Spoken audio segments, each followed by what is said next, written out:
Good evening. The September 17th, 2024 meeting of the City of Riverbank Planning Commission is now open. I have a call to order and roll call, please. Good evening. I just want to make a quick announcement for the video for the local channel 2. The video is not working, but the audio is. So I'll go ahead and do roll call now. Chair Joan Stewart. Yes. Vice Chair Tidy Zamora. Here. Commissioner John Dinan. Here. Commissioner Michael Alterman. Here. Commissioner Natasha Basso. Here. And in the audience, we have our alternate commissioners, Steve Link and Ben Rubin. Conflict of interest. Any planning commission member or staff who has a direct conflict of interest on any scheduled agenda item to be considered is to declare their conflict at this time.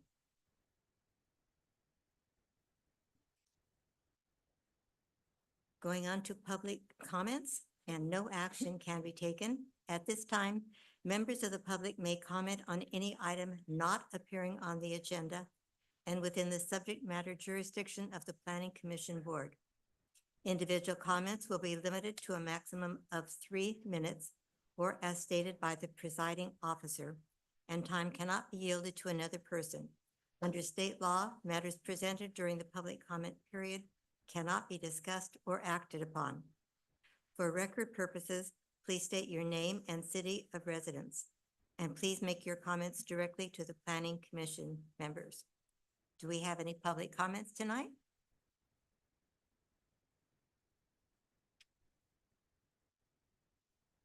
Thank you.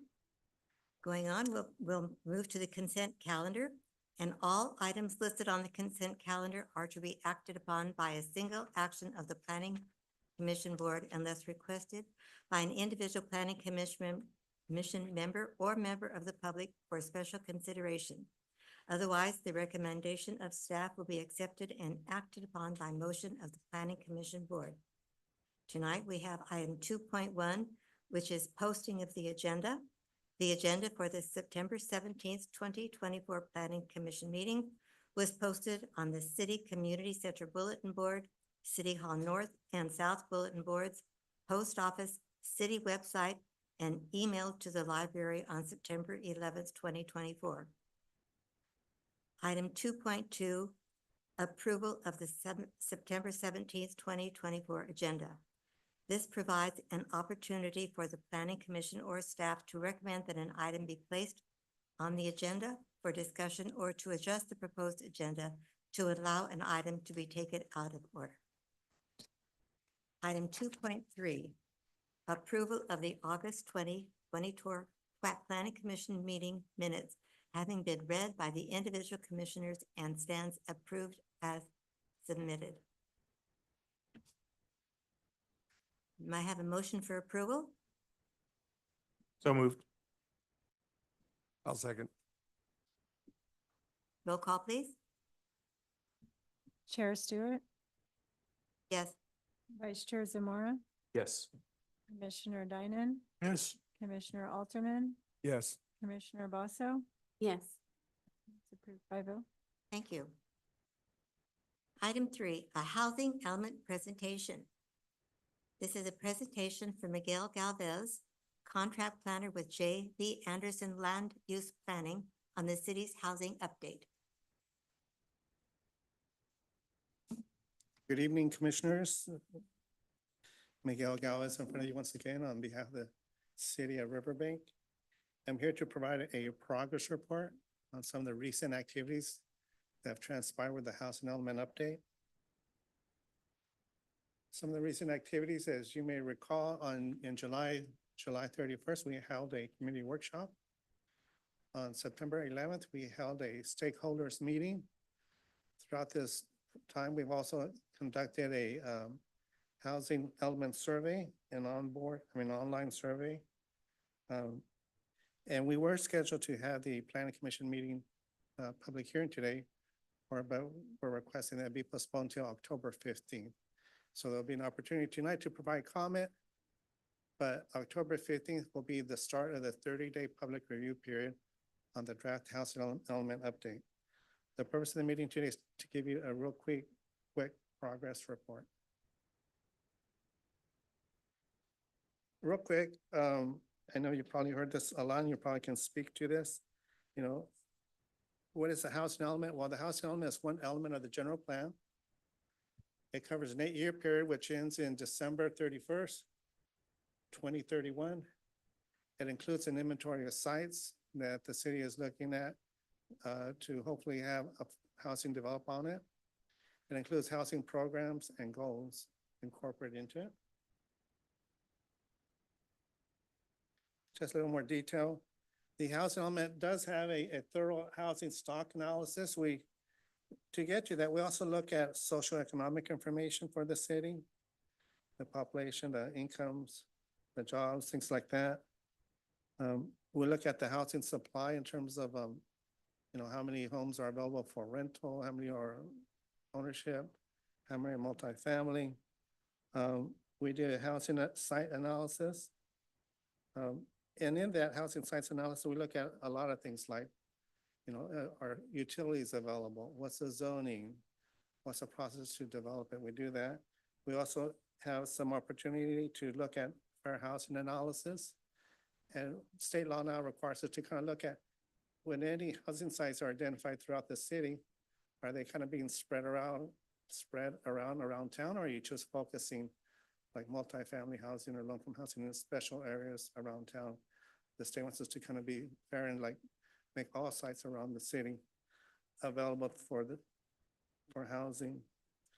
One of the requirements is to review the past housing element.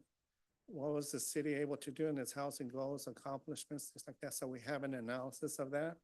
How did the city perform in the last housing element? At the end, it summarizes and includes housing goals, objectives, and policies. And we'll get a little bit more into that.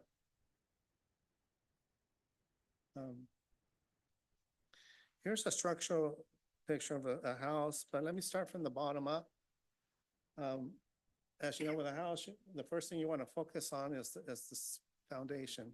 You want to focus on utilities. You want to focus on the zoning. So just making sure that those resources are available to the property to make sure it can accommodate housing. The other thing that you do is once the foundation is set up, then you start to erect walls and windows and things like that. And I liken that to the city's housing development standards, our housing policies. You got the housing code. You got a variety of other issues, that talk about how many folks can occupy a room, things like that. These are housing policies that the city has direct influence on, development standards, zoning standards, building code, fire code, all these things. These areas in yellow are the things that the city's going to focus on. These are the things that we actually have our ability to address.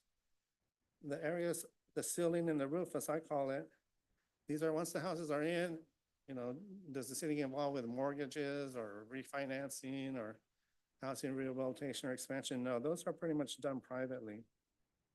So the city's main focus is on land and housing goals, policies, development standards, things of that nature. One of the driving forces behind the housing element, and this is statewide, the state has identified a paramount goal that, housing is an essential need for every household, a place that provides shelter. And housing can take shape in many forms. It can be a homeless shelter, it can be a single family home, it can be a rental, apartments, it can be an estate home, it can be an accessory dwelling unit. And the state says we are projected to grow X amount. And they say to accommodate that, each part of the account, each part of the city, I should say the state, and my smaller regions, we're going to assign us a number that each county needs to provide housing sites for. And so this is the regional housing needs allocation. We, meaning the Stanislaus County Council of Governments, adopted a housing needs allocation, which is listed up here. The total number of units that Riverbank has to provide housing for is 3,591 units by during our planning period, which ends in December 2031. Of that amount, 1,642 units have to be set aside to accommodate very low and low-income households. And that, quite frankly, is a very tall order. And many cities are struggling to meet that. One of the methods that the state recognizes is that the city can allow multifamily development at a density of 20 units, a minimum of 20 units per acre. They say, okay, you can develop 20 units per acre at a minimum. We'll consider that as serving as the very low and low income category. And so that's what many cities are doing. It's like, okay, what can we do to increase multifamily development within the city? Kind of making efficient use of resources like sewer, water lines, and roads and things like that, transit. We did, as I mentioned, we had a couple opportunities for public involvement. The commission and council was invited to our community workshop, which was held July 31st. On July 31st, we had 4 stations. There was an overall presentation. And we had 4 stations. There was public engagement. Real quickly, the 4 stations, one was to solicit comments on what are the housing needs and constraints within the community. And so we asked folks to give us comments. Station 2 was, we kind of identified a lot of vacant sites and underdeveloped sites and sites that can be rezoned. And we asked the community to help us identify which sites would are best suited to help us meet our housing needs. Station 3 was an evaluation to provide comment on our existing housing programs. You know, we do have a down payment assistance program, but it's not rarely used because people really can't leverage a mortgage loan even with that down payment assistance. So it's an opportunity to look at our housing goals, our housing programs, and okay, you know, what's working, what's not. The last station had to do with our housing element survey. And I'll go into a little more detail in each one of these areas. Starting with station 1, these are some of the comments that we received. I kind of paraphrased them.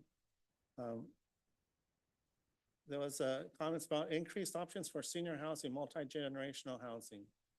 The information is also provided in Spanish there in blue.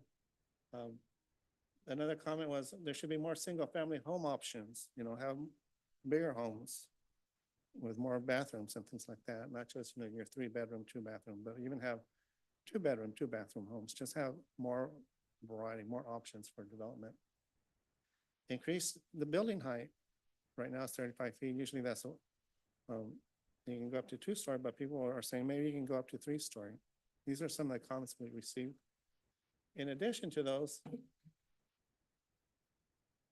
they were saying, you know, homes are just too expensive. You know, homes that are affordable in our community are around $350,000.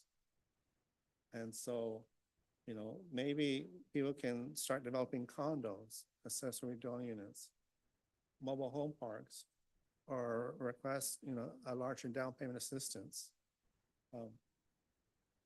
They also requested credit counseling for those folks that are kind of at the edge that maybe they can get into a mortgage, but because of bad credit, they may disqualify. And so like, what can folks do to improve their credit rating? So these are some of the comments that we've heard. In addition, there was comments about adopting an inclusionary housing zone. Inclusionary housing, some folks are dead set against that. Inclusionary housing takes different forms. There's the nearest one that I'm aware of is in Ripon. Basically, inclusionary housing is when a developer develops a subdivision, or usually it's a subdivision, they will be required to set aside a number of units, usually a percentage of them, for low-income residents. So you might have a standard 1,400 square foot home, but the quality of the home might be reduced. Instead of having marble counters, it might be Formica counters. So there's a reduction in the cost. And that's one option, is to actually just provide the housing unit. Another option is to pay a fee. They're like, okay, you can't provide that home at that price, we'll pay into an in lieu fee. And that money is used and collected and recycled into a down payment assistance program. so people kind of buy into it. And I think what you're trying to do is set up opportunities where people can get into housing, whether it's usually, long-term housing. Another comment was, let's expand the city sphere all the way to McHenry Avenue, but let's also maintain an ag buffer. Just don't develop up to the city limit line, like go ahead and expand and kind of maintain control, land use control, if you will, but don't develop all the way out there. These are some of the comments that came out under station number 1. Station number 2, as I mentioned, we had some maps and we asked people to vote on them. We kind of identified the acreages, the zoning, and we asked them to vote, and we had a number of properties that had multiple votes and some that had no votes at all. Let me take you to a couple slides. Here's a picture of the map that we had. We identified, I think there's like 35 sites up there. And at the end of the day, we had a new map prepared that kind of summarized the final selection.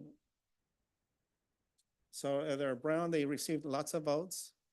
Like, yeah, that's a great site for multifamily. If they're kind of brown, they receive maybe less votes. If they receive yellow, if they're marked in yellow, they receive at least 1 vote.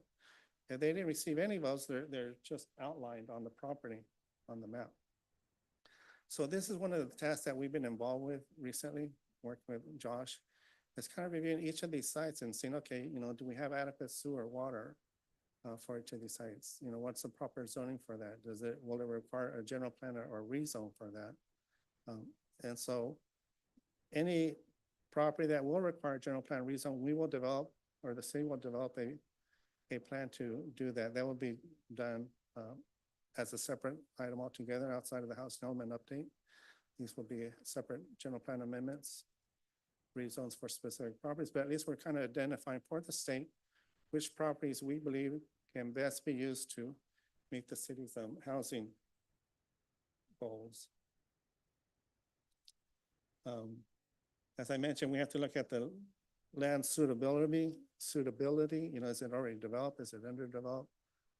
One of the things that we're considering is allowing mixed-use development that would incorporate housing, so you can have a commercial zone property and you can have, commercial use, and you can perhaps have apartments next door on top and develop it by right, meaning you don't need to go to the planning commission. Not that, it's a bad thing to come to the commission, but it makes it faster. And it will facilitate development. So that gives more options to developers that own, or property owners that own commercial land. If they have property that's vacant, a vacant suite of commercial units, well, maybe they can convert that to residential. So this is mixed use, and these are one of the things that we're looking at. So like I said, we evaluate each site for utilities, and then we kind of try to identify where on the arena table, where will it meet that need? For the most part, we have above moderate housing units that are pretty much met by single family homes, just for-profit developers. But when you get into the low and very low income, those are a little more tricky to meet. And so that's where we're looking at the higher density development for those sites.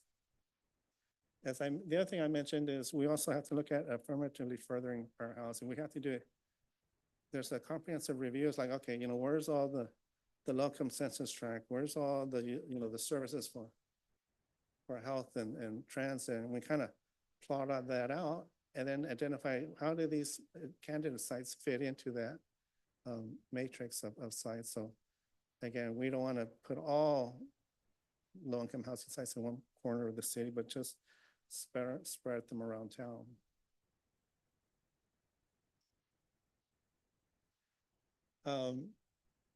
Under the housing programs, station number 3, again, we had comments on inclusionary zoning. The city should consider adopting an inclusionary housing policy. So that's one of the things that we're bringing forward, and we will identify that as a goal, and then the city can come back with a specific policy that they will hammer out all the details for that. We're looking at like the sample that Ripon has, that seems to be pretty good. There's other samples nearby. I think Patterson has one, but it doesn't mean that we're limited to those. So the city can come up with its own option as well. At the community workshop, there's also a request for additional first-time home buyers program. One thing is a down payment assistance program, but for first-time home buyers. And that one is tricky in the sense that, you have to figure out how much people earn and then how much can they leverage in terms of a mortgage.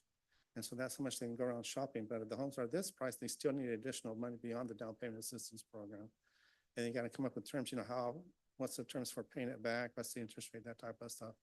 And it would require the city to kind of have a more comprehensive, a more robust housing office where you have folks that are involved with loan portfolio management, everything from, subordinations and reconveyances and making sure that folks maintain their fire insurance. All this isn't very time consuming.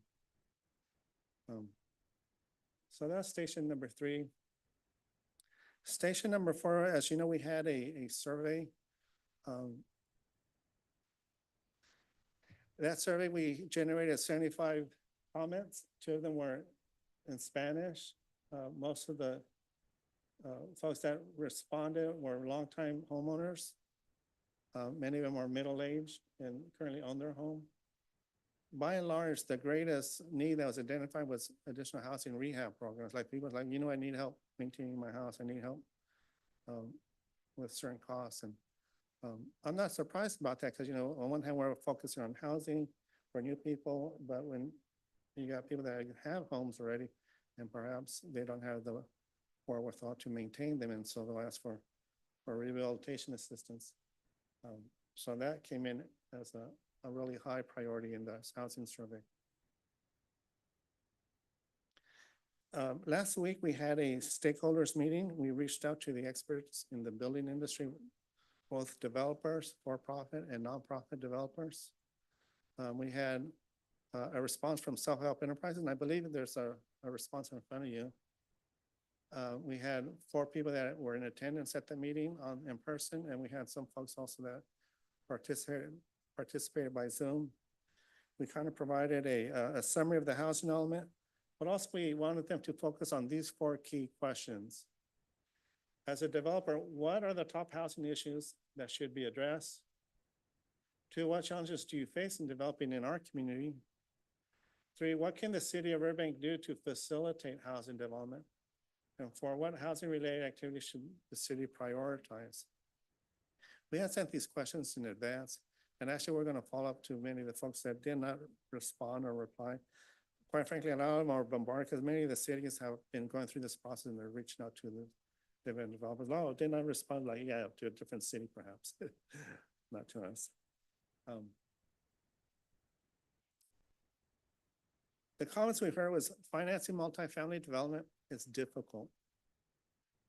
As you saw in the letter from Self-Help Enterprise, any development under 50 units is almost infeasible. So if you want to develop multifamily housing, you need to look at larger multifamily housing projects. So that's one thing. They like the mixed-use zoning option. So they say, well, can we have, apartments next to Costco? Like, yeah, that'd be ideal. Actually, there's, in our specific plan, there's that provision where we have that. They like the flexibility and minimum density ranges.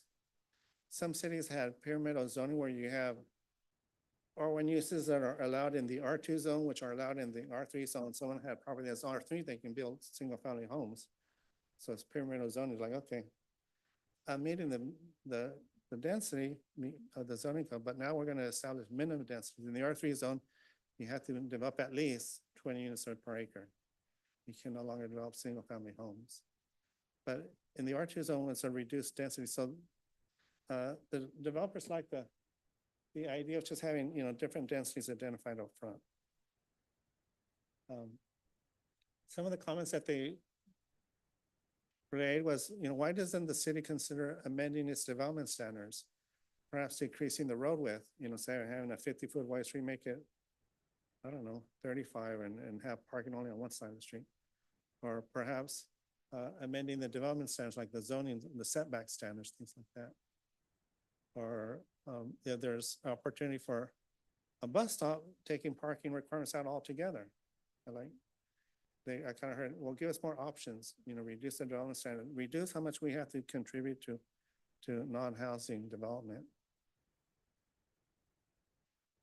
They like the idea about streamlined multifamily applications. Their state law is called SB 35 that pretty much says, cities will establish programs and policies that if you have the right zoning, you can just pull a building permit and develop a multifamily project. You don't have to come to the planning commission. It's developable by right, just like a regular home in the R1 zone.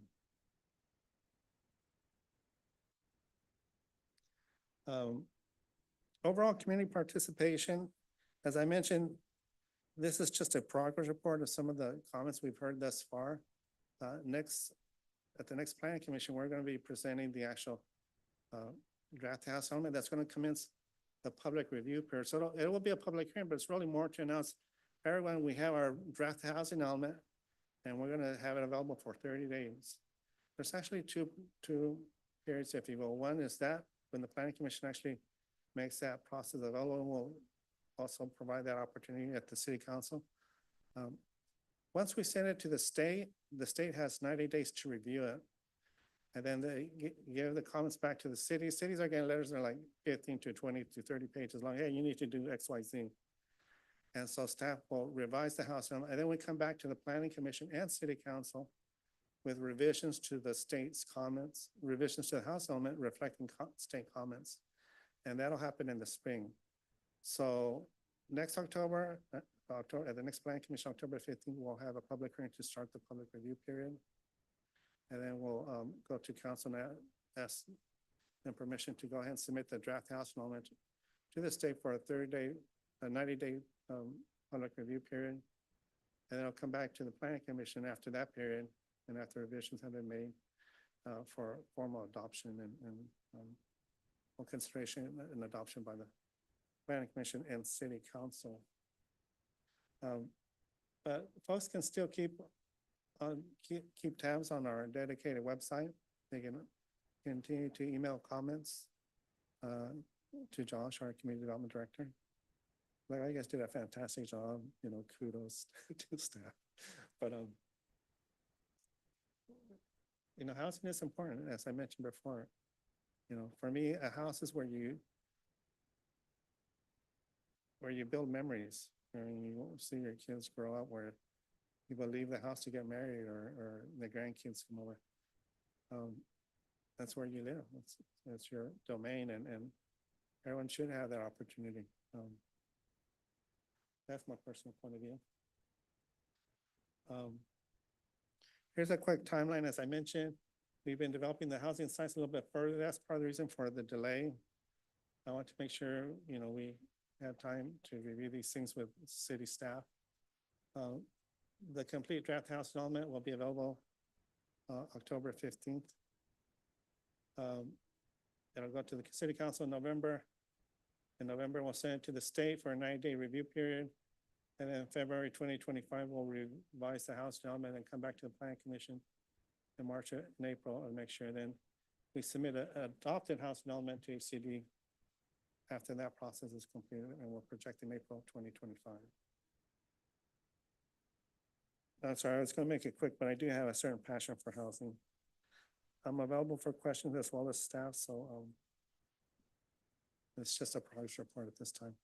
If folks want to make comments on the house element, we will open up the planning commission meeting, public hearing at the next item, and they can speak to it. But if there's any questions on the progress that I provided, I'm happy to respond.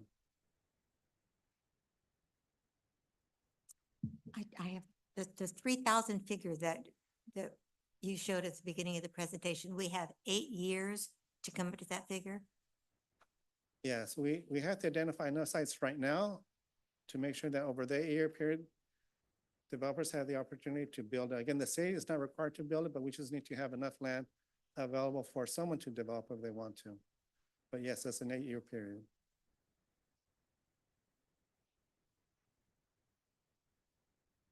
Thank you very much. Thank you for your attention.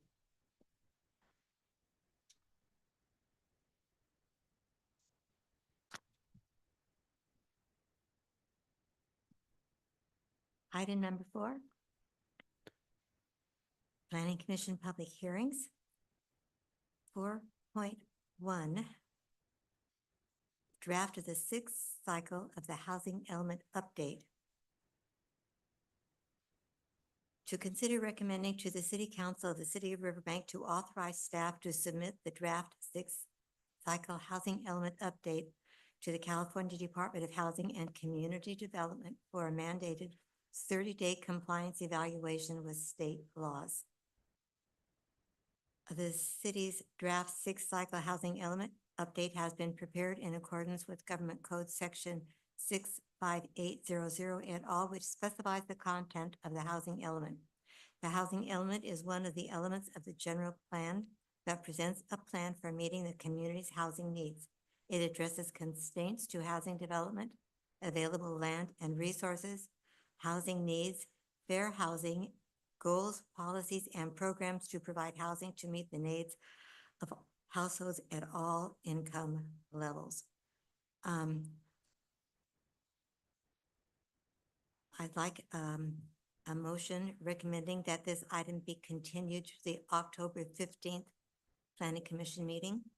Chair, I would wait and take public comment at this time on this item and the item before. Okay. Do we have any public comments on this item?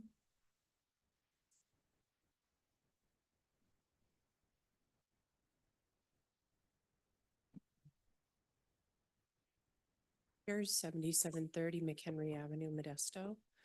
I have a couple of comments I'd like to make.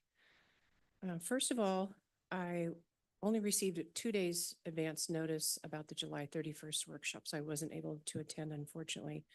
So one question I have is, can feedback still be provided to the survey questions? Perhaps staff could answer that. And your planning director knows that I communicated with him earlier today because the process has been a bit confusing. The timeline has changed a few times. Even tonight's meeting was advertised on September 4th as a public hearing, yet there's no public hearing. And I was confused because when the agenda came out, there's no draft element to review. So I feel, a little bit limited to the extent that I can offer questions and comments at this point because there's no draft to review. So I'm anxious for that to come out and look forward to the opportunities to provide input. Thank you. Anyone else?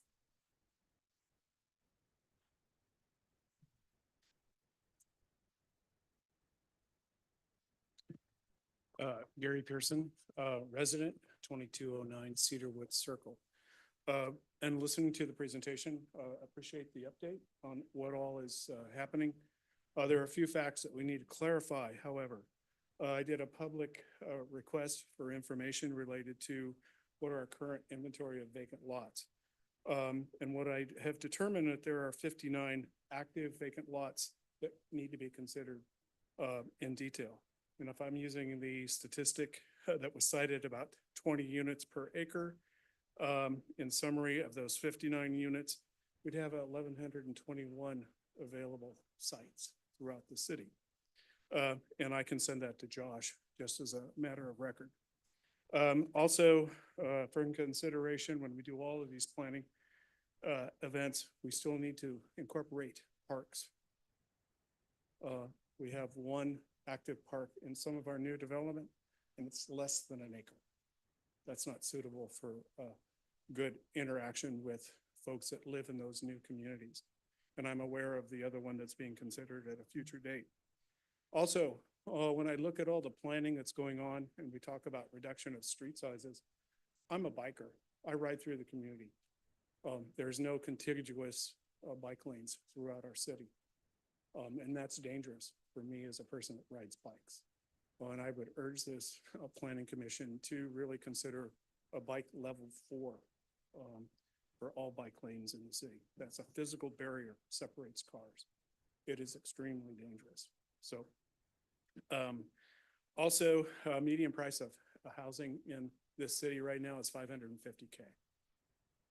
Find something less than that and go buy it. I am aware that there are some fixer-uppers that are going on. I'm aware of that. And the other thing is I read through all of these documents about low income. I don't see any apportionments for ag workers, and we do live in an ag community. And I would advocate that we have some sort of housing to fit those needs too. And that's all I have. Thank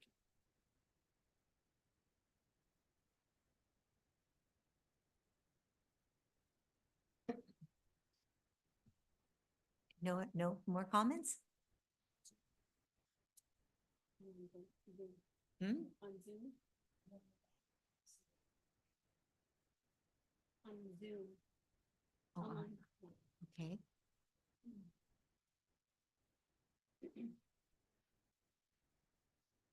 Hello? Yes, number ending in 3108. The mic is open. Can you hear me?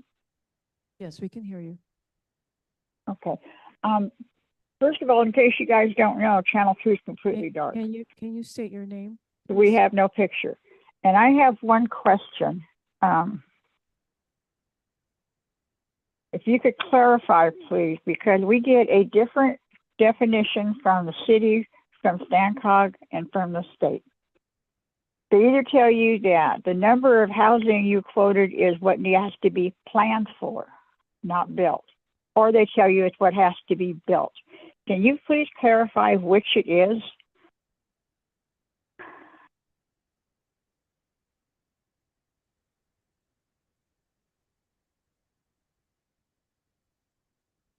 If I could call up Mr. Galvez to address that. Yes, the answer is units, the land that has, the number of units that have to be planned for, again. The city is not required to build it, but we're hopeful that developers will build them, so we're looking at number of house units that have to be planned for and accommodated in our city. For example, there's some cities like Beverly Hills that don't plan for any housing. Like, we're done growing, it's like, no, you guys need to plan for more. And so again, the response to the question is the number of units that we have to plan for to accommodate in terms of utilities and zoning and land, not built by the city. Thank you.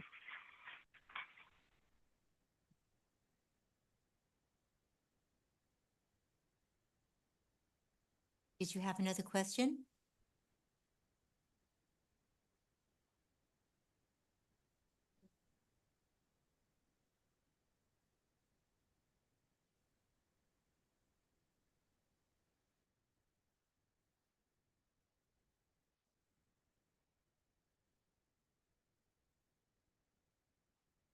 Ms. Gowan, can you hear us?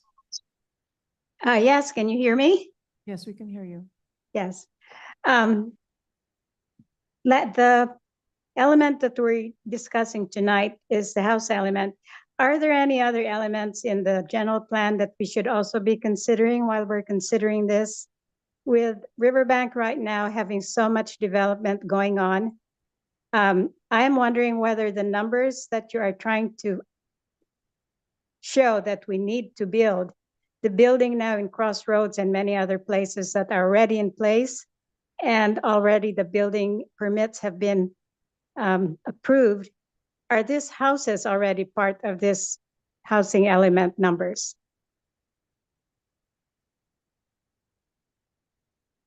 I read the 2020, the last housing element, and it's a very big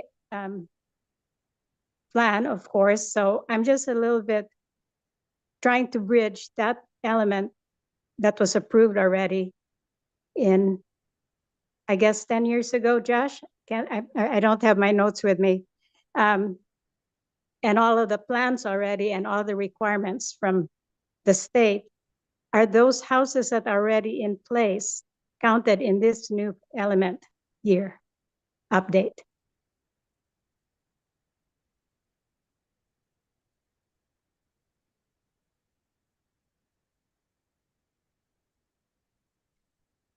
Finally, I also think that the housing for the lower income seems to me, with all the building that's going on in the city of Riverbank, doesn't seem to address the lower income families. So I would just like, okay, I'm finished.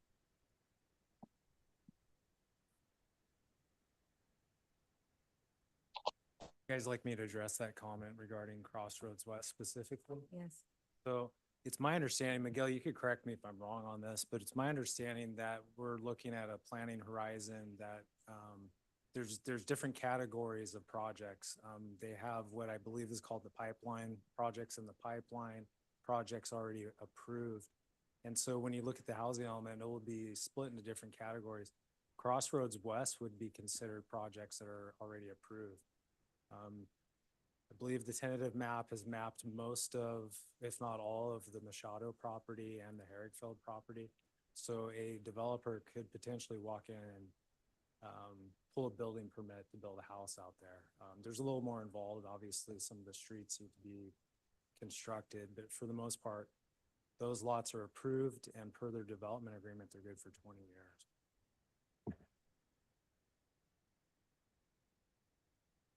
Did that answer your question?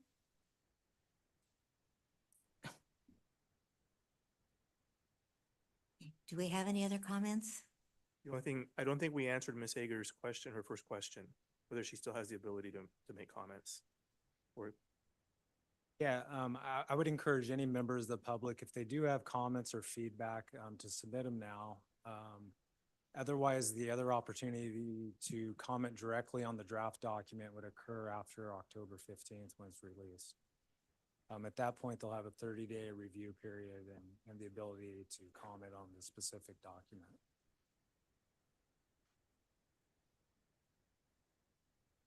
Now we're going to close the public comment section. And now I need a motion to continue this until the October 15th meeting. so moved. A second. Okay, roll call. Chair Stewart, Yes. Vice Chair Zamora, Yes. Commissioner Vasso, Commissioner Dynan, and Commissioner Alterman. Yes. Okay, approved to continue to October 15th. Item 4.2, exception request and vesting tentative parcel map. You're going to take this? Good evening, Chair Stewart, members of the Planning Commission. Michael Arroyo, the project planner for this project, has another obligation tonight, so I'll be filling in, doing the presentation for this one and the following one, which is the Heritage 2 subdivision. So tonight we have a request. It's a tentative parcel map, and it also has an exception request due to the configuration. The parcel map is located at 2842 Turpin Avenue.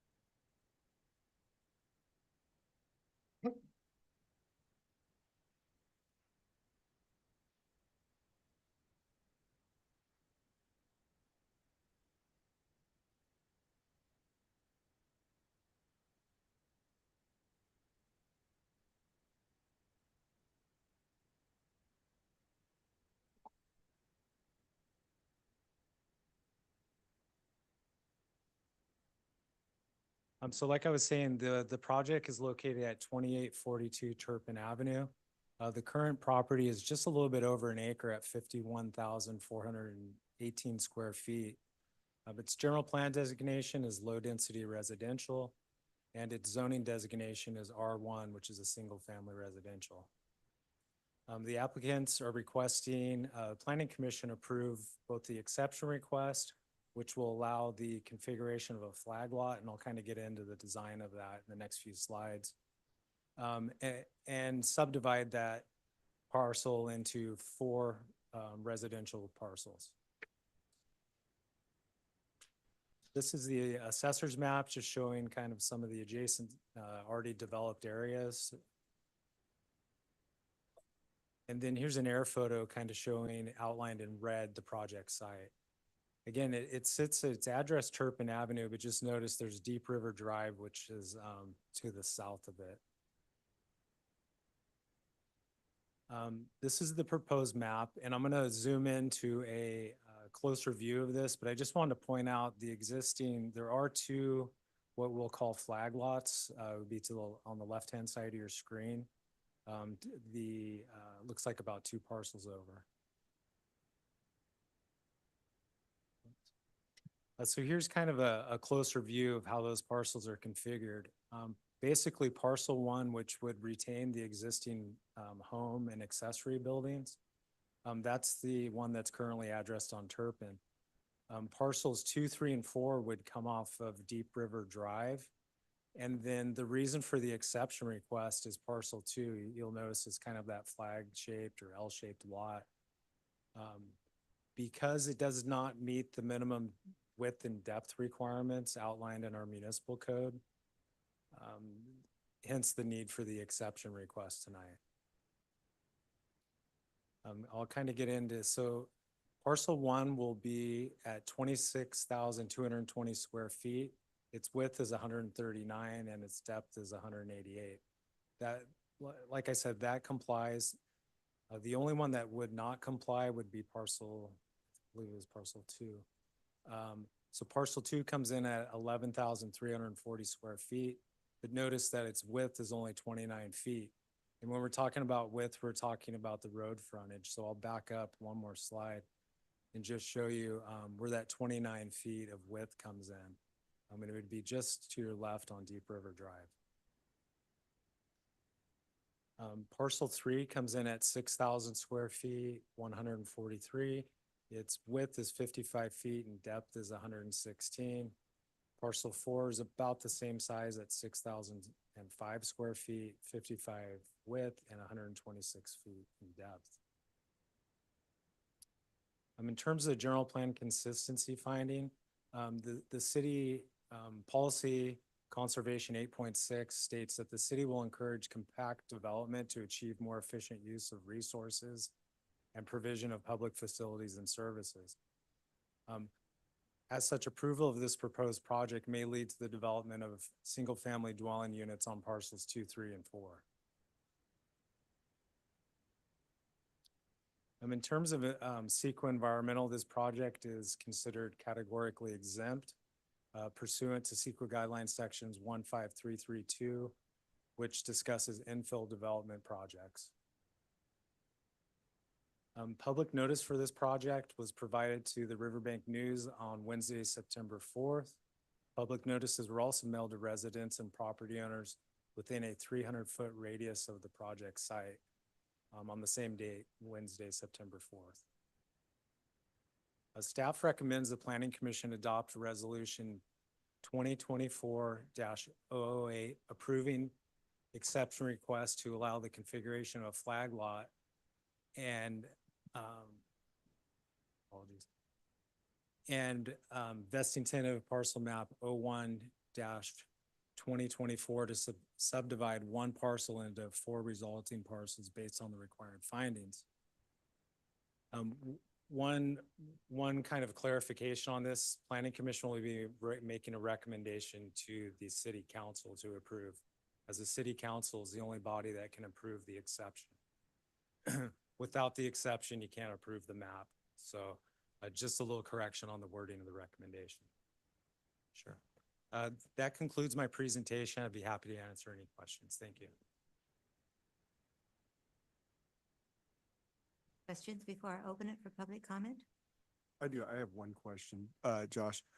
I'm looking at the tentative map that was in the package sent to me, and the 29-foot, driveway access basically for the flag lot that they're showing. I noticed there's a note that says it's also a proposed access easement for the benefit of parcel 1, which is the parcel to the north, so that the existing residence is going to maintain the right to access south to, was that Deep River Drive?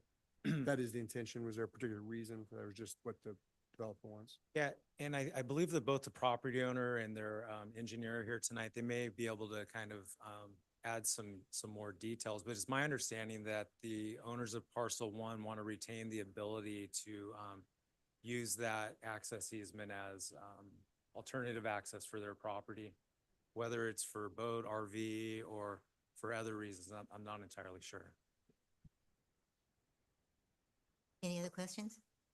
Okay, I'm going to open the public comment. Is if there anyone here who would like to speak for or against this project, please come up.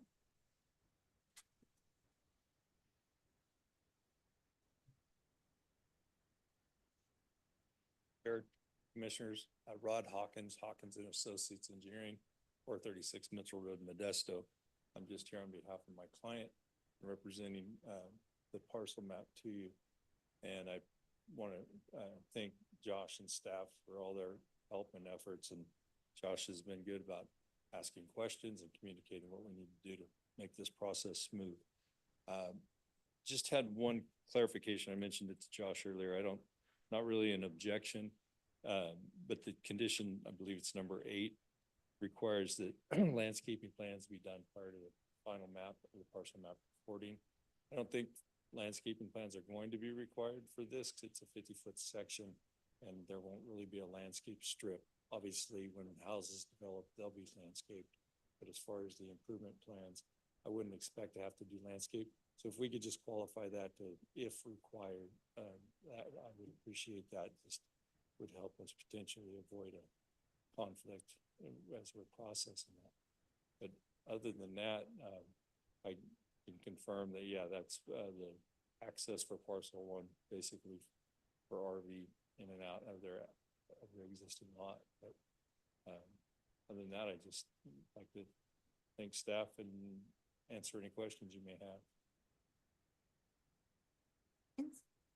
Thank you very much. Thank you. Would anyone else like to comment?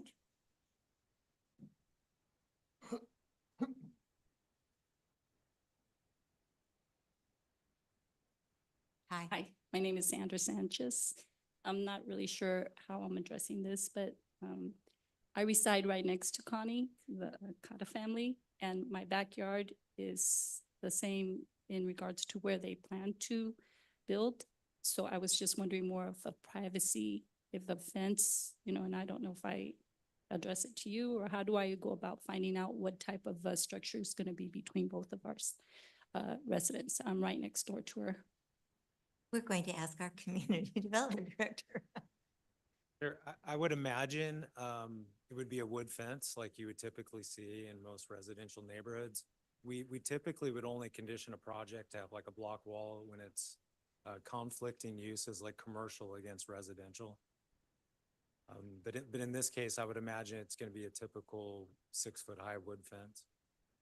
Okay, so it's the same lot size. So I was just wondering, would that fence go all the way and at one point end? Because we already have some fencing, but we've been trying to develop a fence between, at least I've been requesting it. I don't know what her idea has been, to build one. Now I'm sure it's probably for privacy that she'd want one, but I don't know if it's going to affect us financially, or is it just, am I supposed to find out through her, something going to come out of pocket out of myself as a neighbor that she's building this? I don't know. I don't know if these are even legit questions.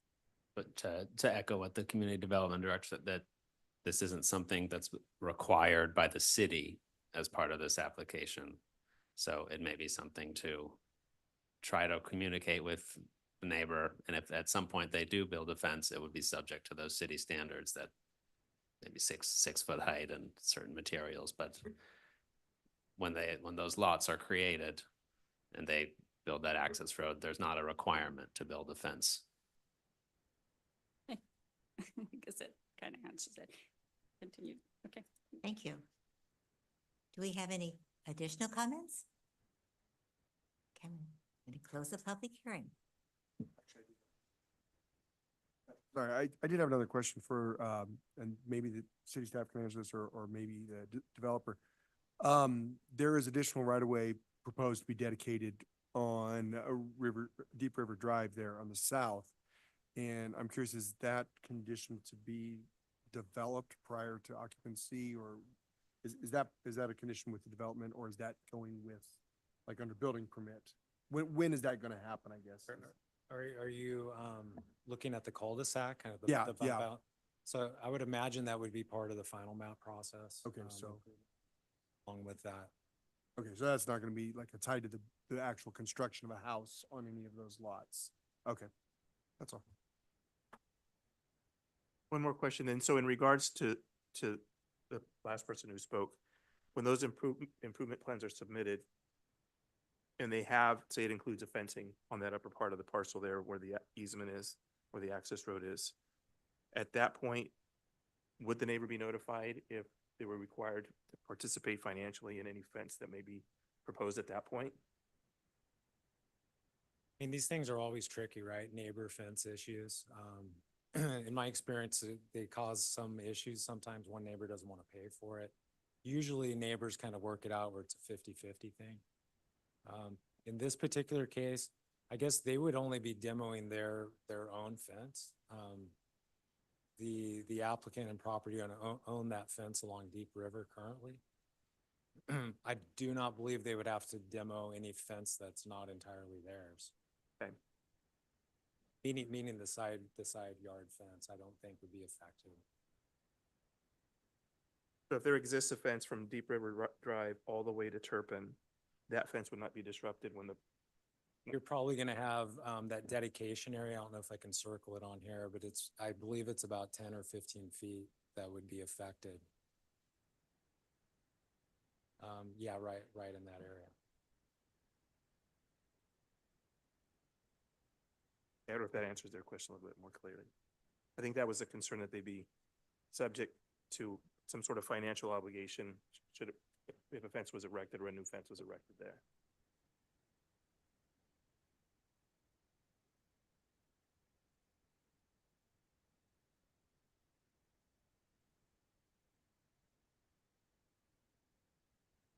Okay.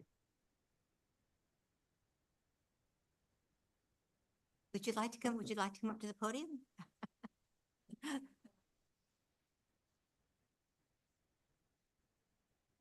My name is Consuelo Alcala, and I'm the one that is looking at developing my property. We currently have a fence between Sandra and I, but it's not a wooden fence. It's a barbed wire, I guess. So you're saying I'm gonna have to dedicate, or we're gonna have to dedicate 10 feet? I think the question was, is if a fence was erected and there, instead of replacing what's there from a wire fence to a wooden fence, I think the concern was that they would be some sort of financially responsible for sharing that cost. But if that access is made and there's no wooden fence put up, then I guess there wouldn't be any. Yeah, because I wasn't planning on doing anything there, because there's gonna be, that opening for us to be able to go in and out with our motorhome. That's why we wanted that easement. So the fence is actually gonna be between parcel 3 and 4. But what is it, 29 feet area? I mean, we're not just gonna be like an alley kind of thing, but I'm gonna have what is it called? A gate, it would be kind of like how it is right now. Yeah, facing Deep River. Right now we have a chain link fence. So that would be just kind of moved back. And we wouldn't be touching the fence between my neighbor Sandra and I. Okay, that answered my question. Thank you. Thank you.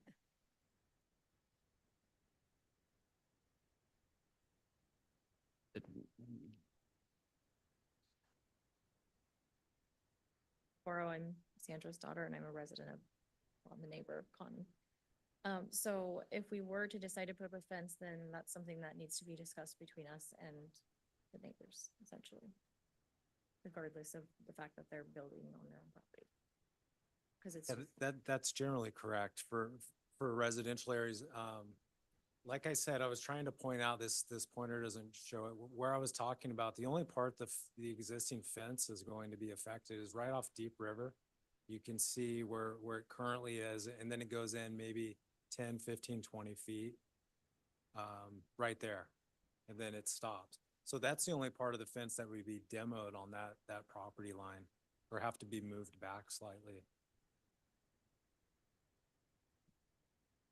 Us fencing situations just. And then you'd have like, the city come out to, is it a conveyor that comes out to like separate the properties and say, okay, this is where the line is? I mean, so let me kind of explain. So this process, if the tentative map or tentative parcel map gets approved, they'll have to go through and do a final map. And part of that final map, they'll be locating the property lines. The surveyor would either be setting monuments or some markers there to identify. So there'd be a real clear delineation of where your property line is related to your neighbor.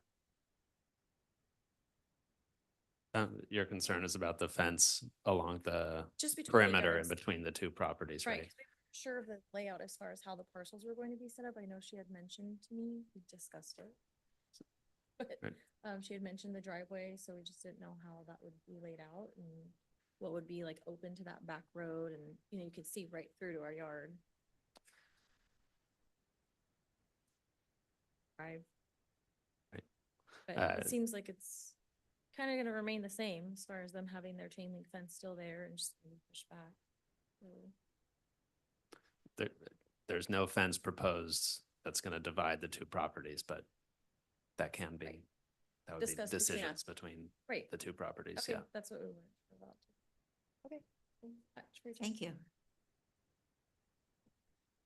Okay, we're going, we need a motion to recommend to the city council approval of this resolution. I'll move to approve item 4.2 as stated. Second.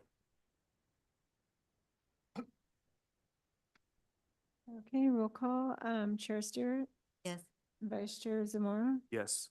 Commissioner Vasso, Yes. Commissioner Diamond, Yes. and Commissioner Alterman. Yes. Approved 5-0. Okay, item 4.3, a general plan amendment, rezone tentative subdivision map, and architecture and site plan review. Department file number 240017, Heritage 2. Evening again, Chair Stewart, members of the Planning Commission. So as you mentioned, this is the project's titled Heritage 2. It's a subdivision. It may seem a little bit familiar to you because there is the currently built Heritage 1 subdivision just east of here. The application tonight, it includes it's a four-part application. The first part is General Plan Amendment 01-2024. Following that, rezone 01-2024, tentative map 01-2024, and architecture and site plan review 06-2024. As I stated, I'll kind of go through what each of these are. So the first, and again, I say it may seem familiar to you because I believe the Planning Commission did approve a storage project on this site not too long ago. So kind of related to that, at the time, there was a general plan amendment to convert it from residential to commercial. So now this current request is kind of to revert back to what it originally was. So the general plan amendment is going to go from community commercial to medium density residential. The rezone is a request to rezone the site as a planned development zoning district. This district would allow residential uses. The tentative map is a proposed 47 lot subdivision. And then finally, the architecture and site plan review, it is for the actual homes that are proposed to be constructed.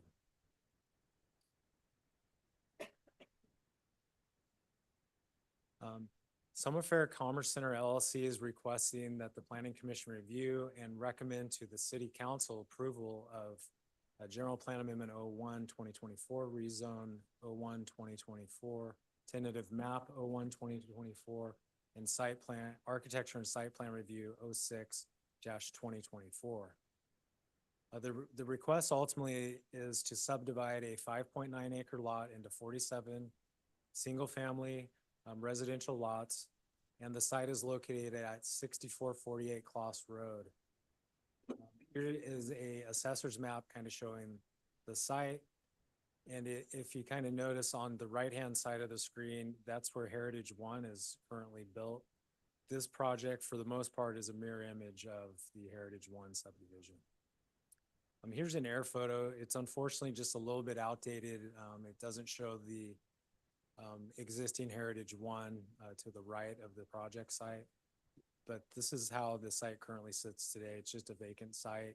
It does have some improvements in terms of curb gutter sidewalks surrounding the site. So that part was already constructed. General plan designation, again, we're just kind of reverting back from the community commercial back to the original medium density residential. In terms of general plan consistency, staff has identified the following policies in terms of the project being consistent with the general plan. Policy design 2.7 safe sidewalks, policy 3.1 walkable neighborhoods, design 3.2 attractive residential subdivision, and design 5.2 healthy and safe subdivision development. Now, in terms of the zoning, the applicant has requested a plan development zoning district. This is not unique. In fact, a lot of the properties out near the high school have rezoned to a plan development zoning district. What this does, it allows the developer or home builder to be creative with both lot size, street sections. In exchange, the city would receive a superior designed product than what you would typically see in your R1 or R2 zoning districts. So in terms of the plan development that's being requested, I just wanted to show kind of the differences. On the right-hand side is proposed development standards for this subdivision. On the left, just to give you an idea of what's typically permitted in our R1 zoning district. The biggest kind of one that jumps out at you is the lot sizes. So in our R1, we typically have a 6,000 square foot lot size. The proposed, and again, it's just a reminder that similar to Heritage One, is a 3,000 square foot lot. What that does in terms of your lot width, allows you to go a little bit smaller. You'll notice that they're doing a 40-foot interior lot width and a 45-foot corner lot width. It also allows you to get a little more of a denser product. So you would have 8 dwelling units per acre in an R1, whereas in this particular development, you can have up to 16 dwelling units per acre. Height limit is proposed no different than our typical residential zoning districts at 35 feet. Setbacks, there is a little bit of a difference in setbacks. Fronts at 15, garages at 20, that's the same as R1. Interior lots are going to be, or interior lot line would have a 5-foot setback. Rear lot would have a 10-foot setback. Lot coverage is the same at 50%. And then the other difference or major difference in this, typically in the city, we require a 64-foot street section for a residential neighborhood. In my opinion, that's a little bit wide for a local street and interior of a subdivision. The applicant is proposing a 50-foot street section. In terms of facilities, they're proposing sidewalks on both sides of the street, so no different there. 2 covered parking spaces in the garage, no difference there with the R1. And then street parking allowed on both sides of the street. So that reduced 50-foot street section still big enough to allow parking on both sides of the street. Again, this slide is just to kind of show how, like I said, for the most part, it's almost a mirror image of Heritage One in terms of the lot sizes and layout. Now I'll kind of get into some of the architecture. And I also just wanted to point out again, the homes being proposed are proposed by D.R. Horton. They're I believe they're the exact same homes that are currently built out there in Heritage One. For their application on this end, they provided, they would have two model homes, provide two architectural styles, both Spanish and traditional. And of that, they have 6 distinct color variations just to give some variety throughout the subdivision. Here's kind of the typical Spanish and traditional that you would see. This particular one's a 2-story. It's listed at 1,583 square feet, 3-bedroom, 2-bath.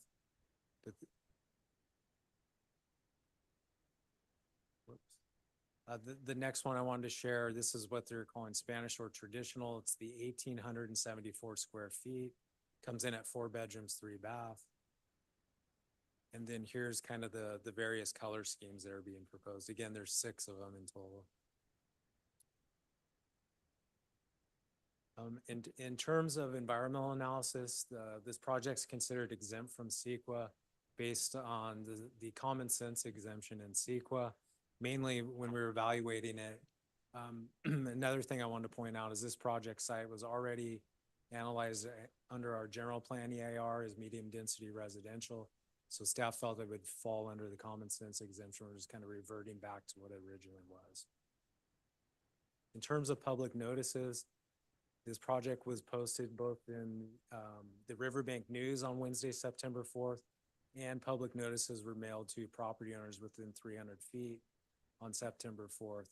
The applicant did provide a sign on site, also advertising to the neighborhood adjacent to the site that we would be holding a public hearing this evening.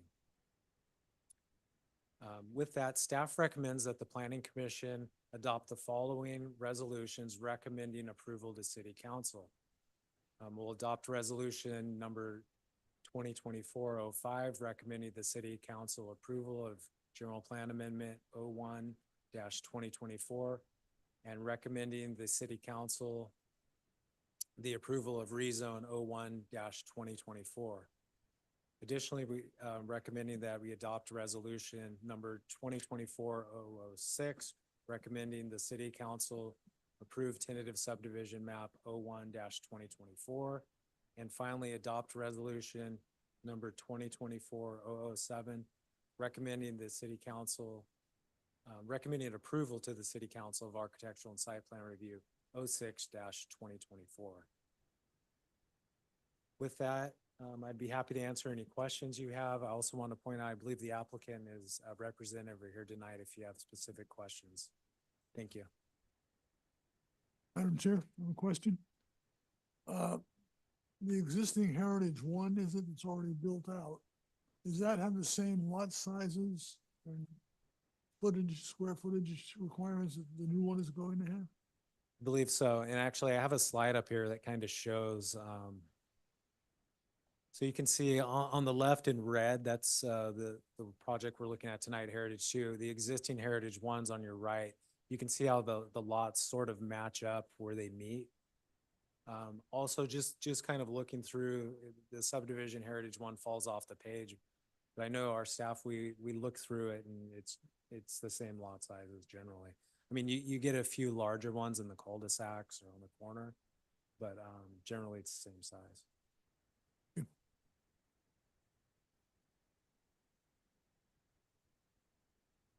That's correct. And I believe the applicant on the mini storage could not obtain commercial lending for that project, so it kind of killed that project. And so yeah, this is the same site. I'm going to open the public comment. Anyone would like to speak to, for, or against this? Okay, going to close the public hearing. Do we have a motion? I had actually a question on it as well. Is there any provision of this development for crosswalks or anything going across Claus Road at Sierra there? It's a pretty busy intersection now that Sierra Street goes through to the east, connecting back to, the Diamond Bar West and ultimately Diamond Bar East and River's Edge. A lot of kids cross there, and you're not too far off of Patterson Road. I didn't know if that was part of the conditioning. Just curious. But I can address that. So I believe as I believe as part of the original, and I don't know if I don't know the history, to be honest with you, Sid, but I believe as part of some of the original, and again, I don't know if it was Summer Fair's commercial project, but I know there was an action that realigned that intersection. And in doing that, they provided crosswalks. I believe there's a flashing beacon crosswalk there. And so this project, we looked at that and it is not needed because the facility already exists. So I guess to answer your question, we won't condition this project because it's already there. Since I don't drive up that way often enough to see that that's there. I did have one other question. I know that storm drain facilities in this area are really tight as far as capacities. Was that storm drain basin that's currently in Diamond Bar East that this feeds into, is that of capacity to take this? Because the commercial development had a different storm drain discharge than this residential would. So was that considered? Yeah, so yes, it was considered. It's something we looked at with the city engineer. And so with that Diamond Bar basin, it's actually kind of turned into a semi kind of I'll call it regional, if you will. So it's kind of handling all the drain water north of Patterson Road, east of Claus. And it's handling, I think we have another project that just went to a final map, River's Edge. And so it's handling that drainage. And it's my understanding that it performs very well. And it's way oversized for that entire, watershed area.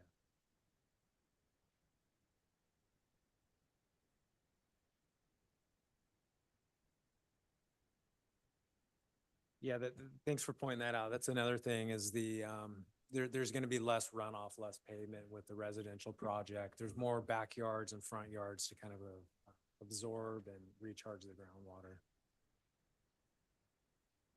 We have a motion? So moved. Second? Second. Okay, roll call. Chair Stewart, Yes. Vice Chair Zamora, Yes. Commissioner Basso, Yes. Commissioner Dynan, Yes. and Commissioner Altman. Okay, project is approved, 5-0. Okay. Planning Commission comments?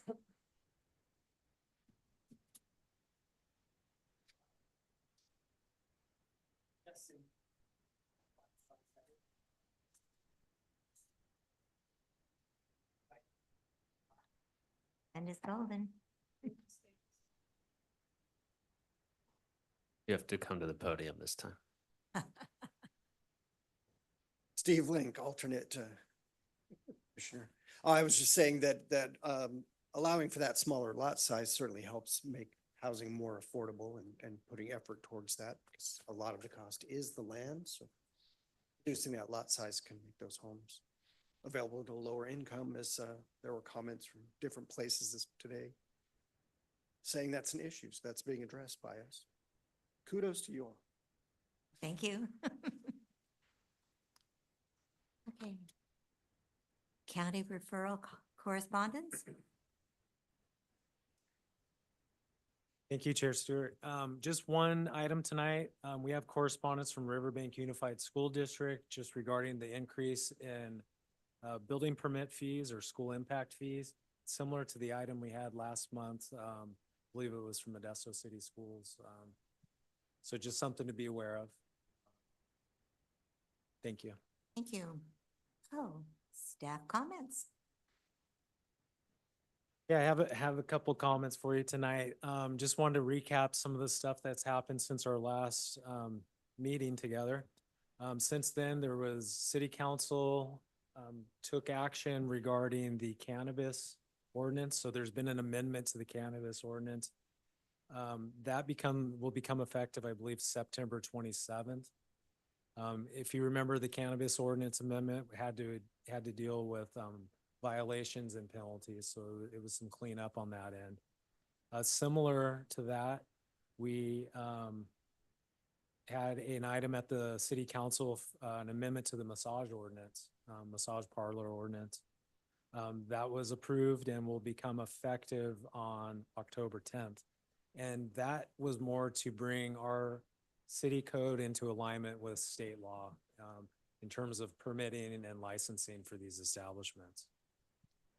Upcoming items that you guys may be interested in. We continue to have new applications submitted every week. So it's been really busy in our department. We will have, I think like Mr. Galvez mentioned, October 15th, our next meeting, we're going to have the draft out housing element released for your review and for the public's review.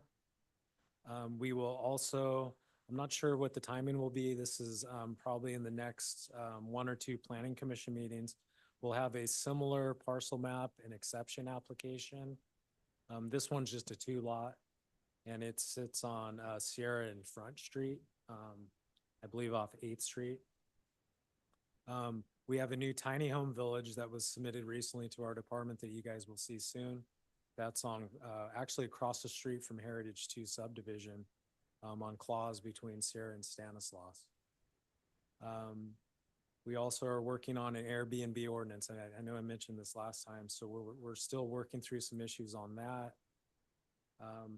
In terms of other items that you may be interested in, I participated this last Saturday in the grand opening ribbon cutting ceremony at Centennial Park. This was the first new park in Crossroads West. I believe there's 4 or 5 more to be built, so it was kind of exciting to see the first one. And then I also wanted to mention Calendar Avenue has a crosswalk project that you may see kind of get started in the next few days, I believe. So that's all I had tonight, Chair. Thank you. I have a question for staff. I noticed I've received the city council agenda, and it appears that there's going to be a proposal to limit Riverwalk. It's going to be placed on the ballot. Yep. Is that this November's ballot, or do you know? Not this November, 2026 likely. But that's what it refers to as Riverwalk. It's a reasonable interpretation, yeah. Thank you.